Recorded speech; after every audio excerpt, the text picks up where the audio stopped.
Hi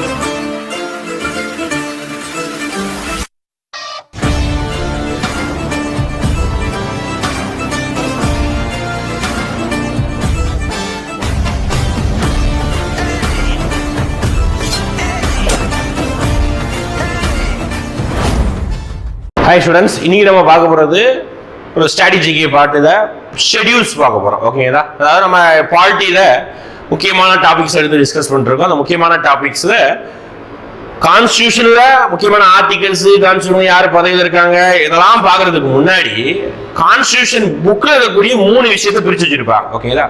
அதை நான் இங்க எழுதி போடுறேன் பாருங்க. எழுதி போடுறேன், ஜஸ்ட் கவனிச்சுக்கோங்க. மொத்தமா நம்மளுடைய கான்ஸ்டிடியூஷன், ஓகேங்களா? மொத்தமா நம்மளுடைய கான்ஸ்டிடியூஷன் அப்படின்னு என்ன சொல்லுவோம்? அரசியல் அமைப்பு அப்படின்னு சொல்றோம். ஓகேங்களா? நம்மளுடைய லா நம்ம இப்படிதான் ரூல் பண்ணுவாங்க அப்படின்னு சொல்லிட்டு எடுத்து எழுதி வச்சிருக்கிறது பேர் தான் அரசியல் அமைப்பு. அந்த அரசியல் அமைப்புல நம்ம படிக்க வேண்டியதுன்னா மொத்தம் 3 விஷயம் முக்கியமா படிக்கணும். ஒன்னு ஷெட்யூல்ஸ் அப்படின்னு சொல்லுவாங்க, அதாவது இங்க நம்ம நடத்த போறதே இதுதான், அட்டவணை. ஓகேங்களா? இன்னொன்னு என்ன சொல்லுவாங்க அப்படின்னா பார்ட்ஸ் அப்படின்னு சொல்லுவாங்க, அதாவது பகுதிகள் அப்படின்னு சொல்லுவாங்க. இன்னொன்னு என்ன சொல்லுவாங்க அப்படின்னு பாத்தீங்கன்னா ஆர்டிகல்ஸ் அப்படின்னு சொல்லுவாங்க. அத தமிழ்ல சரத்து, விதி, உறுப்பு எப்படினாலும் சொல்லலாம். ஓகே, நிறைய பேர் சொல்லுவாங்க சரத்து, விதி, உறுப்பு என்ன பேர்னா சொல்லலாம். ஆனா இப்பெல்லாம் அந்த சரத்துங்கிற வார்த்தைகளை அதிகமா பயன்படுத்துறாங்க. ஓகே, அப்ப ஷெட்யூல்ஸ்னா அட்டவணை, பார்ட்ஸ்னா பகுதி, சரத்துங்கிறது விதி. ஓகேங்களா? இப்போ இந்த 3ல என்ன சார் ஃபர்ஸ்ட் அப்படின்னா நான் இந்த அட்டவணையை விட்டுறேன். ஓகே, ஃபர்ஸ்ட் இந்த 2 என்ன சொல்றேன். ஒரு புக்கை எடுத்துக்கிட்டீங்கன்னா அந்த புக்ல இண்டெக்ஸ் பேஜ் இருக்குமா பாத்துருக்கீங்களா? Index page. ஓகே, இந்த பொருளடக்கம் அப்படின்னு சொல்லுவாங்க. புக்குல 200-300 பக்கத்துல இருக்கக்கூடிய மொத்த புத்தகத்தை ஒரு 2 ஒரே பேஜுடைய இண்டெக்ஸ் பேஜ்ல கொடுத்திருப்பாங்க. என்ன டாப் இருக்குது? சமூக அறிவியல்ல வரலாறு, முகலாயரை பத்தி இருக்குது. அடுத்து பாத்துக்கிட்டீங்கன்னா விடுதலை போராட்டத்தை பத்தி இருக்குது. அடுத்து பாத்தீங்கன்னா இந்தியா விடுதலைக்கு பின்பு என்ன இருக்குது. இந்த மாதிரி இண்டெக்ஸ் போட்டு எத்தனை பக்கம் இருக்கும் பார்த்திருப்பாங்க. அதுக்கு பேர் தான் இண்டெக்ஸ், பொருளடக்கம். அதுதான் நம்மளுடைய கான்ஸ்டிடியூஷன்ல பார்ட்ஸா இருக்கு. ஓகே, தெரிஞ்சு ஒரு ஐடியாக்காக சொல்றேன். உள்ள இருக்கக்கூடிய சப்ஜெக்ட் தான் இந்த ஆர்டிகல்ஸ். ஓகேவா? ஒவ்வொரு ஆர்டிகல்ஸ் ஒவ்வொரு சப்ஜெக்டும் ஒவ்வொரு விஷயத்தை பத்தி பேசுது. முடிஞ்சு போச்சா? இதோட இது தெரியாது. சரி சார், இது என்ன? அப்ப ஷெட்யூல்ஸ்னா என்ன? ஷெட்யூல்ஸ்னா என்னன்னா அதுக்கு சம்மந்தம் கிடையாது. திருப்பி சொல்றேன், அதுக்கு சம்மந்தம் கிடையாது. அது இருக்கக்கூடிய அங்க எங்க இருக்கக்கூடிய எல்லா விஷயத்தையும் ஒரே தொகுப்பாக ஒரே விஷயம் முக்கியமான விஷயத்தை மட்டும் பேசக்கூடியதான் ஷெட்யூல்ஸ். ஓகேங்களா? இப்போ ஃபார் எக்ஸாம்பிள் சொல்றேன், இப்போ அந்த ஆர்டிகலும் சரி இந்த பகுதியிலையும் சரி, அந்த ஆர்டிகல் எடுத்துக்கோங்க. அந்த ஆர்டிகல்ல குடியரசுத் தலைவருடைய பதவி பிரமாணத்துக்கு தனி ஆர்டிகல், துணை குடியரசுடைய பதவி பிரமாணத்துக்கு தனி ஆர்டிகல், அதாவது ஓத் அண்ட் அஃப்ரிமேஷன் அப்படின்னு சொல்லுவாங்க. பதவி பிரமாணம் இருக்கிறது, அதுக்கு பிரசிடென்ட்க்கு தனியா, வைஸ் பிரசிடென்ட்க்கு தனியா, முதலமைச்சருக்கு தனியா, கவர்னருக்கு தனித்தனியா, உச்சநீதிமன்றம் உயர்நீதிமன்ற தீர்ப்பு தனித்தனியா கொடுத்திருப்பாங்க. இங்க அப்படி இல்லாம ஒரே பார்ட். ஓகே, ஓத் அண்ட் அஃப்ரிமேஷன், அதாவது பதவி பிரமாணம் அப்படிங்கிற விஷயத்தை ஒரே பார்ட்ல கொடுத்து வச்சிருவாங்க. புரியுதா? அதுக்கு பேர் தான் ஷெட்யூல்ஸ். ஒரே ஒரு ஷெட்யூல்ஸ். ஓகே, ஒரே பார்ட் சொல்லிட்டு ஒரே ஷெட்யூல கொடுத்து வச்சிருப்பாங்க. அப்போ முக்கியமான விஷயங்களை ஒரு தொகுப்பா பிரிச்சு கொடுத்திருப்பாங்கல்ல, அதுக்கு பேர் தான் அட்டவணைகள் அப்படின்னு நம்ம சொல்றோம். சரிங்களா? புரிஞ்சிருக்கணும் அட்டவணைனா என்னன்னு சொல்லிட்டு நம்ம இப்போ இந்த வீடியோல அட்டவணையை குறித்து நம்ம பார்க்க போறோம். ஓகேங்களா? ஆல்ரெடி நம்ம ஒரு சில வீடியோஸ் பார்த்திருப்போம், அதோடைய கண்டினியூஸா இந்த வீடியோ நம்ம பார்க்கிறோம். ஓகே, பார்க்கலாமா? சரி சார், மொத்தம் எத்தனை அட்டவணை இருக்கு? திருப்பி நான் சொல்றேன், கவனிச்சுக்கோ. இது நடத்துறதை தாண்டி நிறைய ஃபேக்ட்ஸ் எழுதி போடுறேன், அதை நீங்க நோட்ஸ் எடுத்துக்கணும். அட்டவணை அப்படின்னு சொல்லிட்டு என்னன்னு சொல்லிட்டேன், அதை நான் 2ஆ பிரிக்கிறேன். எப்படி பிரிக்கிறேன்? 1900, அதாவது at a time of constitution 1900 தான் வேணும். 1950 எழுதிக்கோங்க. 1950, அதாவது என்னைக்கு நம்மளுடைய அரசியல் அமைப்பு நடைமுறைப்படுத்தப்பட்டதோ, ஓகேவா, என்னைக்கு நம்மளுடைய அரசியல் அமைப்பு நடைமுறைப்படுத்தப்பட்டதோ அந்த இயரை தான் நம்ம என்ன சொல்றோம்? 1950. தெரியும், ஜனவரி 26 குடியரசு தினம். அப்ப நடைமுறைப்படுத்தப்பட்ட நாள்ல, நடைமுறைப்படுத்தப்பட்ட ஆண்டுல நமக்கு 8 அட்டவணை தான் இருந்தது. நடைமுறைப்படுத்தப்பட்ட இயர்ல. ஓகே, கரெக்டா சொல்றேன். அந்த இயர்ல எத்தனை அட்டவணை தான்? வெறும் 8 அட்டவணை தான் இருக்குது. சரி, இன்னைக்கு எடுத்துக்கிட்டோம்னா, இன்னைக்கு நம்ம இப்ப சொல்றோம் 2024. ஓகேவா? 2024 எடுத்துக்கிட்டோம்னா கிட்டத்தட்ட 12 அட்டவணை இருக்கு. ஓகேங்களா? அப்போ எத்தனை அட்டவணை கூடி இருக்குது? 4 அட்டவணை கூடி இருக்குது. ஓகேங்களா? அப்போ 1950 8 அட்டவணையா இருந்தது. இன்னைக்கு டேட்ல எது இருக்குது? 12 அட்டவணைகள் இருக்குது. 4 அட்டவணை கூடி இருக்குது. அந்த 4 அட்டவணை எத்தனையாவது அரசியலமைப்பு சட்டத்துல சேர்த்தாங்க, புதுசா சேர்ப்பாங்க. ஏன் நாளைக்கு இன்னும் 2 வருஷம் கழிச்சு 13வது அட்டவணை கூட வரலாம். ஓகே, தாராளமா வரலாம், சேர்க்கலாம். ஓகேவா? அரசியலமைப்புல சேர்ப்பதற்கான வழிமுறைகள் அரசியலமைப்பு சட்டத்திருத்தம் அப்படின்ற ஒரு வார்த்தை இருக்குது. தாராளமா சேர்க்கலாம், உறுதி பண்ணிக்க வேண்டாம். சரிங்களா? நம்ம இதுக்கு உறுதி பண்ணிக்கிட்டு கொடுத்தா படிச்சுக்க போறோம். ஓகே, பார்க்கலாமா? அப்போ இப்போ சார் 8 தான் படிச்சா போதுமா, 12 படிக்குமா? 12 படிக்கணும். அடுத்த வருஷம் 13 வந்துச்சா 13 படிக்கணும் திருப்பின்னு சொல்லிட்டேன். ஓகேவா? பார்க்கலாமா? ஒவ்வொரு அட்டவணையும் இப்போ பார்ட்ஸ்லயாவது பகுதியிலாவது எத்தனை ஆர்டிகல் எத்தனை ஆர்டிகல் படிக்கணும். ஆனா அட்டவணையில அப்படி படிக்க வேணாம். எத்தனை ஆர்டிகல் எத்தனை ஆர்டிகல் படிக்க வேணாம். சரிங்களா? அட்டவணை இருக்குது. இந்த சைடு வந்து பைலிங்குவலா அது அட்டவணை என்ன சொல்லுதுன்னு சொல்லிட்டு வரேன். நான் லாஸ்டா என்ன பண்ணிடுறேன்னா இந்த அட்டவணையை படிப்பதற்காக ஒரு ஷார்ட்கட் சொல்லிடுறேன். ஓகேங்களா? நான் இப்பவே சொல்லிடுறேன். அதுக்கு என்ன மீனிங் தான் நான் லாஸ்டா சொல்றேன். ஓகேங்களா? ஷார்ட்கட் எழுதி வச்சுக்கோங்க. எழுதி போடுறேன் பாரு. ஷார்ட்கட்டை ஒரு பெரிய வார்த்தையா எழுதி போடுறேன். நம்மளுடைய முன்னாள் பிரதமரின் கண்ணீர் அப்படிங்கிற வார்த்தையை நான் அப்படியே இங்கிலீஷ் எழுதி போட்டிருக்கேன்ப்பா. இங்கிலீஷ் தான் ஷார்ட்கட், தமிழ்ல கிடையாது. ஓகேவா? தமிழ்ல நீ படிச்சுக்கோ. டியர்ஸ் ஆஃப் ஓல்டு பிஎம் அப்படி சொல்றேன். டியர்ஸ் தான் கண்ணீர். ஓகேவா? டியர்ஸ் ஆஃப் ஓல்டு பிஎம் அப்படி சொல்றேன். இது இருக்கக்கூடிய ஒவ்வொரு எழுத்தும் தான் 1 2 3 4 5 6 7 8 9 10 11 12 எழுத்து இருக்கா, 12 அட்டவணை இருக்கா, முடிஞ்சு ஷார்ட்கட். ஓகேவா? அப்ப அந்த வார்த்தை ஞாபகம் வச்சுக்கோ. அந்த வார்த்தைக்கு என்ன இருக்குன்னு சொல்லிட்டு எல்லாத்தையும் படிச்சு முடிச்சு நான் சொல்லிடுறேன். ஓகே, போலாமா? ஃபர்ஸ்ட் பாருங்க ஷெட்யூல் அட்டவணை 1 என்ன பார்க்கலாமா? State and union territories and their boundary details. Okay, அதாவது இந்தியா இருக்கக்கூடிய 28 மாநிலம் 8 யூனியன் பிரதேசம். இன்னைக்கு டேட்ல நான் இப்ப வீடியோ எடுக்கிற டைம்ல எத்தனை மாநிலம் இருக்காமா? 28 மாநிலம் 8 யூனியன் பிரதேசம் இருக்கா. அந்த 8 யூனியன் பிரதேசம் 28 மாநிலத்தோட எல்லையை பத்தி பேசுது முதல் அட்டவணை. இப்ப தமிழ்நாடு எல்லை எடுத்துக்கிட்டீங்கன்னா வடக்கே வந்து பாத்தீங்கன்னா கும்மிடிப்பூண்டி. ஓகே, நார்த்ல வந்து சென்னை திருவள்ளூர் தாண்டி கும்மிடிப்பூண்டியும், சவுத்துல பாத்துக்கிட்டீங்கன்னா நம்மளுடைய கன்னியாகுமரியும், மேற்குல பாத்துக்கிட்டீங்கன்னா நீலகிரியும், கிழக்குல பாத்துக்கிட்டீங்கன்னா கோடியக்கரை என்கிற ஊர்லையும். இதுதான் தமிழ்நாட்டுடைய எல்லை பெருமா சொல்றோமா? அப்ப தமிழ்நாட்டுக்கு எல்லை, பாண்டிச்சேரியோடைய எல்லை, கேரளாவுடைய எல்லை, ஜம்மு காஷ்மீருடைய எல்லை, லடாக்குடைய எல்லை, அருணாச்சல பிரதேசோடைய எல்லை. இந்த மாதிரி ஒவ்வொரு மாநிலத்துடைய எல்லையை வைத்து மட்டும் பேசக்கூடியதுதான் அட்டவணை 1. புரியுதா? வேற ஒண்ணுமே பேசப்படுறது கிடையாது. ஓகே, டெரிட்டரிஸ் அவ்வளவுதான். இங்க இருக்கக்கூடிய கீவேர்டு என்னப்பா? அந்த ஷார்ட்கட்டுக்கு நான் சொல்றேன். ஓகேவா? இங்க இருக்கக்கூடிய கீவேர்டு என்ன? டெரிட்டரி அப்படின்னு பாத்தீங்கன்னா எல்லை விவரம் அப்படின்னு சொல்லுவாங்க. டெரிட்டரிஸ்னா என்ன வரும்? எல்லை விவரம் அப்படின்னு ஞாபகம் வச்சுக்கோங்க. ஓகே, தமிழ் மீடியம் பசங்க கொஞ்சம் இங்கிலீஷ் வார்த்தையை கவனிச்சுக்கிட்டேன்னா அந்த ஷார்ட்கட்டை படி கொஞ்சம் ஈஸியா இருக்கும். ரொம்ப கஷ்டமான சொல்லப்படுறது கிடையாது. எல்லை விவரம்னா டெரிட்டரிஸ் அப்படி. டெரிட்டரிஸ்னா நிலப்பரப்பு, எவ்வளவு நிலப்பரப்பு இருக்குது. அப்ப ஃபர்ஸ்ட் நமக்கு முக்கியம் லேண்ட் தான் முக்கியம். அப்ப அந்த லேண்ட் நம்ம பாதுகாக்கணும். சைனாக்காரன் வந்து நம்ம ஊர்ல ஆக்கிபரி பண்ணிடுறான். ஓகேவா? இடத்தோட பேரெல்லாம் மாத்திடுறான். அப்போ அதெல்லாம் பாதுகாக்கிறதுக்கு முன்னாடி நம்ம இடத்தோட அளவை நம்ம எடுத்து எழுதி வச்சுக்கணும். அதுதான் கான்ஸ்டிடியூஷன் பார்ட் ஷெட்யூல் 1ல வச்சிருக்கலாம். ஓகேவா? அடுத்து போனா ஷெட்யூல் 2 என்ன இருக்கு பார்க்கலாமா? அடுத்து ஷெட்யூல் 2ல special powers and salary details of president. நல்லா கவனிச்சுக்கோ. இந்த அட்டவணையில என்ன பதவி தான் இருக்கிறது முக்கியம். பிரசிடென்ட் குடியரசுத் தலைவர், கவர்னர் ஆஃப் ஸ்டேட் அதாவது ஒரு மாநிலத்துடைய ஆளுநர், ஸ்பீக்கர். ஸ்பீக்கர்னா யாரு அப்படிப்பட்ட ஒளிபெருக்கின்னு சொல்லக்கூடாது. ஸ்பீக்கர்னா சபாநாயகர். ஓகேங்களா? அடுத்து டெபுட்டி ஸ்பீக்கர், துணை சபாநாயகர், ராஜ்யசபாவுடைய துணை சபாநாயகர், டெபுட்டி சேர்மன் சொல்லணும். அடுத்து லோக்சபா, அடுத்து லோக்சபாவுடைய ஸ்பீக்கர், டெபுட்டி ஸ்பீக்கர், ராஜ்யசபாவுடைய chairman, deputy chairman, supreme court, high court judges. ஓகேங்களா? திருப்பி தமிழ்ல பாருங்க. ஜனாதிபதி, மாநில ஆளுநர், ராஜ்யசபா, லோக்சபா உடைய சபாநாயகர், துணை சபாநாயகர், உச்ச நீதிமன்றம், உயர் நீதிமன்றங்களுடைய நீதிபதிகளுடைய சிறப்பு அதிகாரம் என்னன்னு பேசுது, சம்பளம் என்னன்னு பேசுது. ஓகேங்களா? 2 விஷயத்தை பத்தி பேசுது. ஓகேங்களா? இது 2வது அட்டவணை. ஓகே, இப்ப 2வது அட்டவணை மெயினா பேசக்கூடியது சம்பளம், சேலரியை பத்தி பேசுது. அப்ப அந்த சேலரியை நம்ம இன்னொரு வார்த்தையில இங்கிலீஷ்ல என்ன சொல்லலாம் அப்படின்னு பாத்தீங்கன்னா எமோலுமெண்ட்ஸ் அப்படின்னு சொல்லுவாங்க. ஓகேங்களா? சேலரிக்கு இன்னொரு வார்த்தை என்ன சொல்லுவாங்க? எமோலுமெண்ட்ஸ் அப்படின்னு சொல்லுவாங்க. அதுவே சேலரி, அலவன்ஸ் எல்லாமே வழங்கிடும். ஓகேங்களா? அப்ப இதுல கீவேர்டு என்ன? எமோலுமெண்ட்ஸ். தான் கீவேர்டு. எதுக்கு சொல்ல கடைசி புரியும். ஓகேங்களா? அப்போ ஃபர்ஸ்ட் நம்ம இந்தியா இருக்கக்கூடிய எல்லை பரப்பு, அடுத்து நம்ம இந்தியா இருக்கக்கூடிய பரப்புகள்ல ரூல் பண்ணக்கூடிய பெரிய பெரிய உயர் அதிகாரிகளுடைய சம்பளத்தையும் பவரை பத்தி பேசுது. ஓகேங்களா? உயர் அதிகாரி யாரெல்லாம்? ஜனாதிபதி, மாநில ஆளுநர், இவங்க தான் உயர் அதிகாரிகள். கான்ஸ்டிடியூஷனல் போஸ்ட் அப்படின்னு சொல்லுவாங்க இந்த போஸ்ட் எல்லாத்தையும். இதெல்லாம் வந்து அரசியலுக்கு அப்பாற்பட்ட போஸ்ட். பாருங்க, இங்க எங்கேயாவது பிஎம் இருக்கா? கிடையாது. ஓகேங்களா?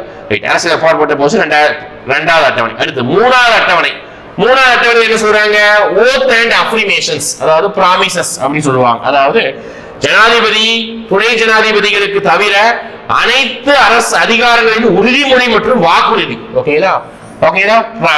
oath and promise of all authority except president and vice president. Okay, ஜனாதிபதி, குடியரசுத் தலைவர், துணை ஜனாதிபதியோட தவிர மீதி எல்லார்கிட்டையும் எடுக்கக்கூடிய உறுதிமொழி. என்ன சார் உறுதிமொழினா என்ன? நம்ம ஸ்கூல்ல எடுப்போமே அந்த உறுதிமொழியா? அந்த உறுதிமொழி கிடையாதுப்பா. ஒவ்வொரு பதவியை அடைவதற்கு முன்னாடி நீ என்ன பண்ணணும் அப்படின்னு பார்த்தீங்கன்னா, சட்டப்பூர்வமாக நான் அந்த பதவியை ஏற்றுக்கொள்கிறேன், சட்டத்தின் அடிப்படையில் நான் செயல்படுவேன், சட்டத்திற்கு எதிராக நான் செயல்பட மாட்டேன், நாட்டிற்கு உண்மையாக உழைப்பேன் சொல்லிட்டு எல்லா சிஎம், எல்லா பிஎம், எல்லா நாடாளுமன்ற உறுப்பினர்கள், எல்லா சட்டமன்ற உறுப்பினர்கள் பதவி இருக்காங்க. அந்த பதவியேற்பு சொல்லக்கூடிய வார்த்தை தான் இந்த ஓத் அண்ட் அஃப்ரிமேஷன், ப்ராமிசஸ் அப்படின்னு சொல்லுவாங்க. ஓகேங்களா? இது ரொம்ப முக்கியமானது. ஓகே, இதுதான் 3வது அட்டவணையை நம்ம கொடுத்து வச்சிருக்காங்க. சரிங்களா? 3வது அட்டவணை நமக்கு வந்து ஓத் அண்ட் ப்ராமிசஸ், அஃப்ரிமேஷன். ஓகே, இங்க நான் என்ன சொல்ல வார்த்தை அப்படின்னா ஏ அப்படிங்கிற வார்த்தை, அஃப்ரிமேஷன், அந்த வார்த்தை வந்து முக்கியம். ஓகேங்களா? அஃப்ரிமேஷன். அடுத்து 4வது அட்டவணை என்ன சொல்லுது அப்படி பாத்தீங்கன்னா, 4வது அட்டவணை ராஜ்யசபாவை பத்தி பேசுது. ஓகேங்களா? ராஜ்யசபால MP count of the state and union territories. அதாவது நம்ம இந்தியாவுல பார்லிமெண்ட்ல 2 ஹவுஸ் இருக்குது. என்ன 2 ஹவுஸ்? ஒரு ஹவுஸ் லோக்சபா, இன்னொரு ஹவுஸ் ராஜ்யசபா. ஓகேங்களா? என்ன லோக்சபா ராஜ்யசபா? தமிழ் என்ன சார்? பாராளுமன்றம் இது. லோக்சபா மக்களவை, ராஜ்யசபா மாநிலங்கள். லோக்சபால போறக்கூடிய எம்எல்ஏஸ் டைரக்டா ஓட்டு போட்டு இருக்கக்கூடிய எம்எல்ஏஸ், எம்பிஸ். ராஜ்யசபால போகக்கூடிய எம்பிஸ் எம்எல்ஏக்களால் ஓட் செய்யப்பட்டு போகக்கூடிய எம்பிஸ், அவ்வளவுதான். இந்த ராஜ்யசபா எம்பி பெரிய அளவுக்கு தொகுதிக்கெல்லாம் வரமாட்டாங்க, அவங்க தான் மாநிலத்துக்காக போறவங்க. ஓகேங்களா? இப்ப தமிழ்நாடு எடுத்துக்கிட்டீங்கன்னா திருச்சி சிவா அப்படி சொல்லுவாங்க. ஒரு காலத்துல வந்து ராஜ்யசபா எம்பியாக சச்சின் டெண்டுல்கர் இருந்திருக்காரு, அமிதாப் பச்சன் தான் இருந்திருக்காங்க. ஓகேங்களா? அதோட எண்ணிக்கை வேற. லோக்சபா ஒவ்வொரு தொகுதியா இருப்பாங்க. தமிழ்நாடு எடுத்துக்கிட்டீங்கன்னா திருநெல்வேலி தொகுதி, ஓகேங்களா?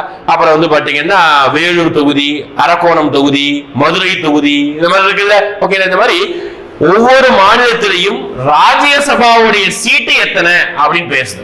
ராஜ்யசபா எம்பி கவுண்ட் இந்த state of the state and union territories அப்படின்னு சொல்றாங்க. இப்ப தமிழ்நாடு எடுத்துக்கிட்டீங்கன்னா தமிழ்நாட்டுக்கு ராஜ்யசபா சீட்டு எவ்வளவு? 18 சீட்டு. புரியுதா? தமிழ்நாட்டுக்கு மொத்தம் லோக்சபா சீட்டு 39 சீட்டு இருக்குது. ராஜ்யசபா சீட்டு எவ்வளவு? வெறும் 18 சீட்டு. அப்போ அது ஒவ்வொரு மாநிலத்துக்கும் எவ்வளவு இருக்குது கவுண்ட் பண்ணுது, வேற எதுவும் கிடையாது. 4வது அட்டவணை. ஓகே, அடுத்து 5வது அட்டவணை பாருங்க. 5வது அட்டவணை இந்தியாவில் இருக்கக்கூடிய முக்கியமான ஏரியாஸ், அது நம்ம என்ன சொல்றோம்னா scheduled areas and scheduled tribal areas உடைய administration, control, law and order பத்தி பேசுது. ஓகேங்களா? அப்போ என்ன சொல்ற தமிழ்ல, அட்டவணைப்படுத்தப்பட்ட பகுதி, அதாவது எஸ்சி அதிகமா இருக்கக்கூடிய பகுதிகளை இந்த மாதிரி ஏரியாவை சொல்லிக்குவாங்க. இதுல வந்து கிட்டத்தட்ட பாத்தீங்கன்னா ஒரு 10 மாநிலம் இருக்கு. ஓகேதா? 10 ஸ்டேட்ஸ் இருக்கும். ஓகேதா? இந்த முக்கியமான ஸ்டேட்ஸ் எல்லாத்தையும் குறிப்பிட்டு எழுதி வச்சிருப்பாங்க. அந்த ஸ்டேட் இருக்கக்கூடிய பழங்குடியின மக்கள், அட்டவணைப்படுத்தப்பட்ட மக்களுக்காக சிறப்பு அதிகாரமும் சிறப்பு செலவும் கொடுப்பாங்க. அதுதான் வந்து 5வது அட்டவணை. ஓகேங்களா? அதான் SC/ST ஏரியாஸ் அப்படின்னு வச்சுக்கோங்க. 5வது அட்டவணை எந்த மாநிலத்துல அவங்க அதிகமா இருக்காங்களோ அவங்களுடைய அந்த ஏரியாவோட டெவலப்மெண்ட்டுக்காக இந்த அட்டவணை செயல்படும், அந்த அதிகாரம் எல்லாத்துக்குமே. ஓகேங்களா? ரைட். அடுத்து 6வது அட்டவணை பாருங்க. அதுல குறிப்பிடாத ஒரு சில ஏரியாஸ்ல ஃபுல்லாமே ட்ரைபல்ஸா இருப்பாங்க. ஓகேவா? அந்த ஏரியாஸுக்காக புதுசா அடுத்த ஒரு அட்டவணை, 6வது அட்டவணை பாருங்க. ஸ்டேட்ஸ் ஆஃப் அசாம், மேகாலயா, திரிபுரா, மிசோரம், இந்த 4 மாநிலத்திற்கு கூடிய பழங்குடியினருடைய administration and law and order detail பத்தி பேசுது. ஓகே, இதுக்கு என்ன சார் ஷார்ட்கட்? அதுக்கு அப்படி சொன்னாங்கன்னா ATM ஸ்கொயர் அப்படின்னு சொல்லுவோம். என்னப்பா ATMனா நமக்கு தெரியும். Okay, automatic teller machine. இங்க என்ன சொல்றேன்? ATM square. அதாவது எத்தனை மாநிலம் இருக்குன்னு கேட்பாங்க. 6வது அட்டவணையில எத்தனை மாநிலம் இருக்குது? 4 மாநிலம் இருக்குது. அதுக்கு பேரு shortcut ATM square. Assam, Tripura, Meghalaya, Mizoram. Sir அப்படி பார்த்தா எம்எல் இன்னொரு மாநிலம் இருக்குது, மத்திய பிரதேசம், மணிப்பூர் தான் இருக்கு. மத்திய பிரதேசம் விட்டு நார்த் ஈஸ்ட் ஸ்டேட் இல்ல, மணிப்பூர்ல கன்ஃபியூஸ் ஆகும். ATM ஸ்கொயர்ல இந்த ATM ஸ்கொயர்ல மணி வராது.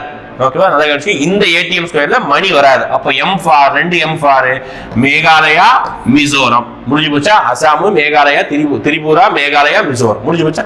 இந்த ஏரியாவுடைய அட்மினிஸ்ட்ரேஷன், லா அண்ட் ஆர்டர் பத்தி பேசுது அட்டவணை 6. ஓகேங்களா? அடுத்து அட்டவணை 7.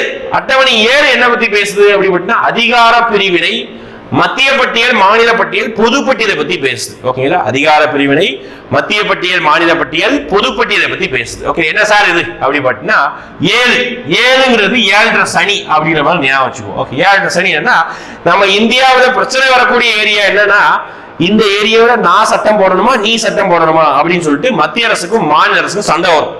ஓகே, எல்லா இடத்துலயும் நிறைய இடத்துல வரும்பா. ஓகேங்களா? அது GST-ஆ இருக்கட்டும், நீட்டா இருக்கட்டும், எல்லா இடத்துலயும் சண்டை வருது. ஓகே, அப்போ இப்படி வந்து நம்ம அரசுல பிரிச்சு வச்சிருக்காங்க. இந்த விஷயத்துல மத்திய அரசாங்கம் மட்டும் தான் சட்டம் போடணும், இந்த விஷயத்துல மாநில அரசாங்கம் மட்டும்தான் சட்டம் போடணும், இந்த விஷயத்துல 2 பேருமே சட்டம் போடலாம், ஆனா 2 பேருமே சட்டம் போட்டா மத்திய அரசோட சட்டம் தான் செல்லும். இந்த மாதிரி ஒரு 3 விஷயம் பிடிச்சு வச்சிருக்காங்க. அதுதான் யூனியன் லிஸ்ட் மத்திய பட்டியல், ஸ்டேட் லிஸ்ட் மாநில பட்டியல், பொது பட்டியல் அப்படின்னா கன்கரண்ட் லிஸ்ட் அப்படின்னு சொல்லிட்டு 3ஆக பிடிச்சிருக்காங்க. அதுதான் நமக்கு 7 சனியை வந்து அமைது 7வது பட்டியல், சரி 7வது அட்டவணை. சரிங்களா? இது எத்தனை உறுப்புகள் இருக்கும் படிச்சுக்கணும். ஓகேதா? அடுத்து 8வது அட்டவணை. ஓகேங்களா? 8வது அட்டவணை. ஓகே, 8வது அட்டவணை என்ன பத்தி பேசுது? இந்தியாவுடைய அலுவலக மொழிகளை பத்தி பேசுது. அலுவலகம் சொல்ல அதிகாரப்பூர்வ மொழிகளை பத்தி பேசுது. அப்ப இந்தியாவில் எத்தனை மொழிகள் இருக்குது?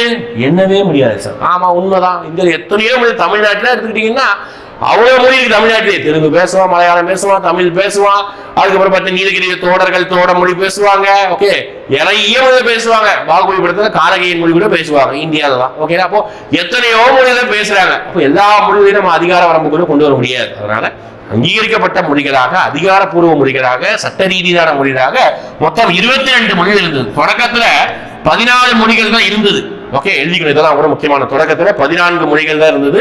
இப்பதான் என்ன பண்ணிருக்காங்க, 8 மொழி எக்ஸ்ட்ரா சேர்த்திருக்காங்க, 22 மொழிகள். ஓகேவா? புரியுதா? அடுத்து போடாமா 8வது அட்டவணை அப்படின்னா மொழி ஞாபகம் வச்சுக்கணும். அடுத்து 9வது 10வது 11 12 இந்த 4 தான் புதுசா சேர்த்தாங்க. ஓகேங்களா? 9வது அட்டவணை என்ன? நில சீர்திருத்தம் அப்படின்னு சொல்லுவாங்க. 9வது அட்டவணை என்ன? நில சீர்திருத்தம், அதாவது validation of the certain acts and regulation. Okay, நில சீர்திருத்தத்தில் இருக்கக்கூடிய முக்கியமான சட்டங்களை வந்து இதுக்குள்ள வைப்பாங்க. அது என்ன அர்த்தம்னா, ஒண்ணுதப்பா இந்த அட்டவணைக்குள்ள ஒரு சட்டத்தை கொண்டு போய் நம்ம வச்சுட்டே வச்சுக்கோங்களேன், அந்த பகுதி அந்த விஷயம் வந்து கோர்ட்டால என்ன செய்ய முடியாது அப்படின்னு பாத்துக்கிட்டீங்கன்னா, அதை வந்து வாதாட முடியாது, அதை கேஸா ஃபைல் பண்ணிக்க முடியாது அப்படின்னு சொல்லிக்குவாங்க. அவ்வளவுதான். மேற்படி பெரிய அளவுக்கு இந்த இது வந்து பேசப்படாது. ஓகேனா? ஒரு சட்டத்தில் ஃபார் எக்ஸாம்பிள் தமிழ்நாட்டில் இருக்கக்கூடிய ரிசர்வேஷனை கூட இந்த அட்டவணையில தான் கொண்டு வச்சிருப்பாங்க. இது எப்படி உருவாக்குனாங்க? எந்த வருஷம் உருவாக்குனாங்கன்னா, முதல் அரசியலமைப்பு சட்ட திருத்தம் 1951 உருவாக்குனாங்க. முதல் அரசியலமைப்பு சட்ட திருத்தம் 1951 உருவாக்குனாங்க. ஓகேனா? அடுத்து 10வது அட்டவணை என்ன சார் சொல்லுது அப்படின்னு பாத்தீங்கன்னா, நம்ம ஊர்ல நிறைய கட்சிகள் எம்எல்ஏக்கள் பண்றாங்க. என்ன பண்றாங்க? ஒரு கட்சியை விட்டு இன்னொரு கட்சி தாவி போயிடுறாங்க. எப்படிப்பா? ஒரு கட்சியை விட்டு இன்னொரு கட்சி தாவி போயிடுறாங்க. ஓகேங்களா?